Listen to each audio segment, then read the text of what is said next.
Upwards of 30,000 people attended a protest in Trafalgar Square on Saturday the 29th of August 2020 about the worldwide COVID-19 pandemic. There was also a similar protest in Germany. Speakers included many respected professionals, but for some reason these events were not prominently reported by our mass media. Here's an example.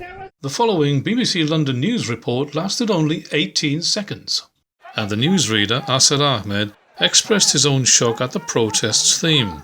Not the sort of thing a professional newsreader should do. Thousands of people gathered in Trafalgar Square this afternoon to protest against COVID-19 lockdown measures. The Unite for Freedom event brought together anti-lockdown groups, many of whom say the virus is a hoax. They're demanding that restrictions are brought to an end. This weekend, and that was that. Nothing else. There is worldwide medical opinion that the COVID-19 infection has been grossly overplayed. Yet mass media shows great reluctance to give a platform to any of the dissident voices. It's as if they only promote one viewpoint and any who disagree must be derided and or dismissed as cranks. There are wider implications of these protests outlined by political analysts such as Michael Newland. Today's demonstration is a coming together of people of different political persuasions in the common cause of defending freedom, something we can all agree on, whatever our other views, and in opposition to what amounts to a terror campaign against us by the government, the media and a large part of the medical profession. You cannot turn the radio on without a veiled threat of death looming over you every few minutes. Yet people are told to go back to work. Not even in wartime has there been anything like this. Much of the population are, at least to some extent, frightened to leave their homes and have been trained up to look on their fellow human beings as a lethal threat to them. Even alone in cars now many people wear masks. As many deaths as during World War II were predicted at the start. We were told in the spring that there would be a brief lockdown to prevent hospitals being overrun with virus cases. Either they were lying, with the promise of the most enjoyable virtue signal in history, or there has been an unexplained mission creep. The lockdown system has now been intensified in one direction by our being ordered to wear masks when at the start we were told they were useless. When you wear a mask, you send everyone around you an unhealthy message that normal life is too dangerous to risk. At the start, we were told to take a brief, mostly paid for by the government Dreamtime holiday, and enjoy a warm fuzzy feeling about how we'd saved lives. It's been like being asked to go into prison on the promise of free ice cream, and then finding the door locked behind you. Months later, 90% of the country, covering 51 million people, has not had a death from the virus in a month. And yet, far from celebrating, the government talks of more lockdown without any definite end to it, and the need for 4 million virus tests a day. Even the possibility of a vaccine is being played down as a solution. We are still muzzled and controlled in a manner only known in totalitarian states. Along the way, the government admitted that the death toll from the side effects of the lockdown might be 200,000. The deaths from the virus so far are like a bad flu year and in the tens of thousands, while ironically, the expected collateral deaths from the government's own policy really are akin to those suffered during several years of World War II. The cure, therefore, appears to be worse than the disease, even if the lockdown had a substantial effect on the lethality of the virus, which is dubious in view of the Swedish experience. We now learn that Peru had the strictest and earliest lockdown in the world, but now has the worst excess deaths in the world. Yet people clapped in the streets when hospital services were largely shut down for everything except the virus. Cancer, heart disease and all the rest. Doctors still sit idle in hospitals and GPs hide behind their surgery doors. The mental health effects have been catastrophic, with 20% of people complaining of depression. They clapped all this on instructions like the poor citizens of a hellhole, like North Korea. Surgeons are now working at 50% capacity. It's the greatest national tragedy since World War II, and entirely self-inflicted. people have been trained to blank from their minds any death which is not from the virus. Cancer, heart disease and all the rest barely exist. As though the government could abolish death and offer immortality if we destroy our society in the cause of eradicating the last COVID case. The government slogan will well be that in order to protect public health, you're asked to lose the will to live.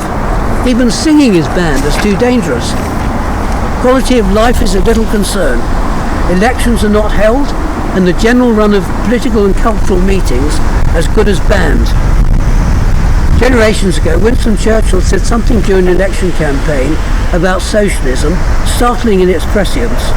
By socialism, he meant essentially the school of thought which says that the secret of a better life is more and more powerful government. Today that includes not just formal socialists, but the fake conservative in name only party we allow to deceive us, and many others like it throughout the West.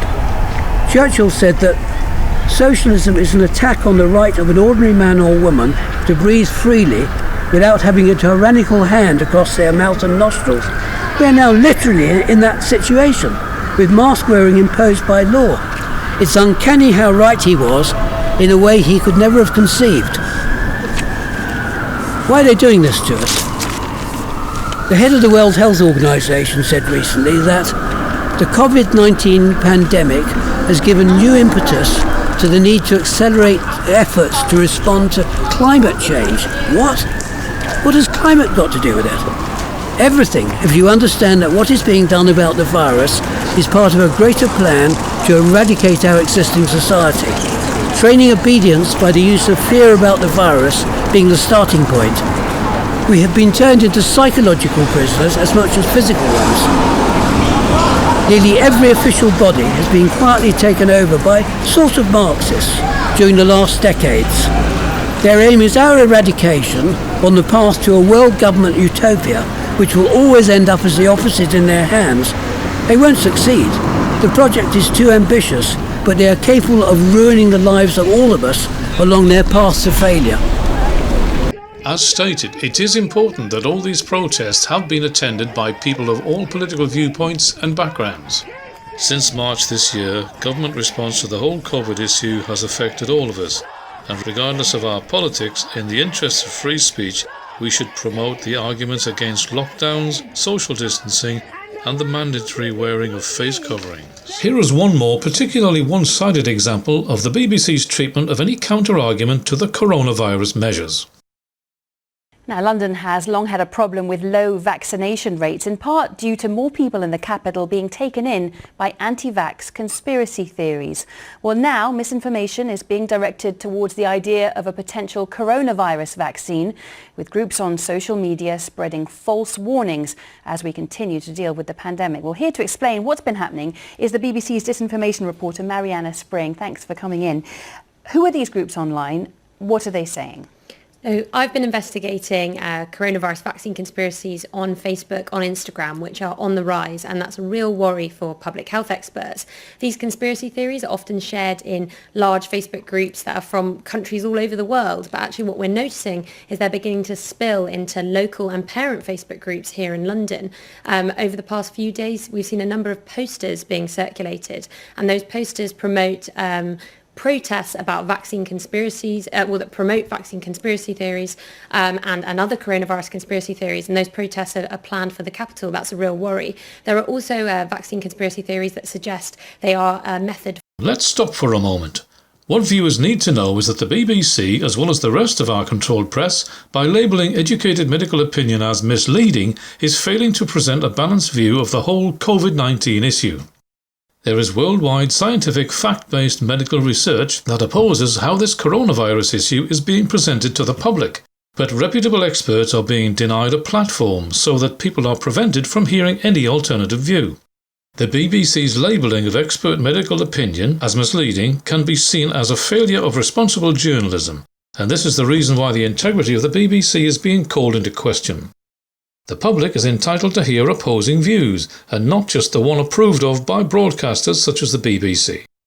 And now, back to the disinformation reporter. for microchipping people. Or in fact for even causing harm, looking to kill people, and those often link back to Bill Gates, the co-founder of Microsoft, who has been an advocate for vaccinations. All of those conspiracy theories are unfounded. There's absolutely no evidence to support them. Another thing people worry about are mandatory vaccinations, the suggestion that people will have to have a vaccine. And we've seen memes on local Facebook groups in London suggesting that people will, giving people ways of avoiding being vaccinated, and that's a real concern. So what happens when people are taken in? So what we're noticing is an increasing number of people who weren't otherwise anti-vaxxers or weren't otherwise conspiracy theorists being worried about this stuff. It plants seeds of doubt in their minds, and they think, oh no, maybe I wouldn't want to have a vaccine. The issue is this undermines legitimate concerns about vaccinations. We all want a vaccine to be safe and approved. Today I spoke to the Deputy Chief Medical Officer who said to me, Jonathan Van Tam, and he said to me that it's really important that people turn to trusted and reliable places for information about vaccines, and that they are reassured that a vaccination will be properly tested before it's available to the public. Because the real risk is if enough people decide that they're worried about a vaccination, it puts all of us at risk, and that would be a very sad thing if this is a resolution to the pandemic. Mariana Spring, thank you so much for coming in. What is a disinformation officer? It does sound like a post from the old Soviet Union. One thing is becoming clear: the mass media refuse to debate any criticism of this coronavirus debacle, and instead resort to ridicule, the equivalent of tackling the player and not the ball. The project is too ambitious, but they are capable of ruining the lives of all of us along their path to failure.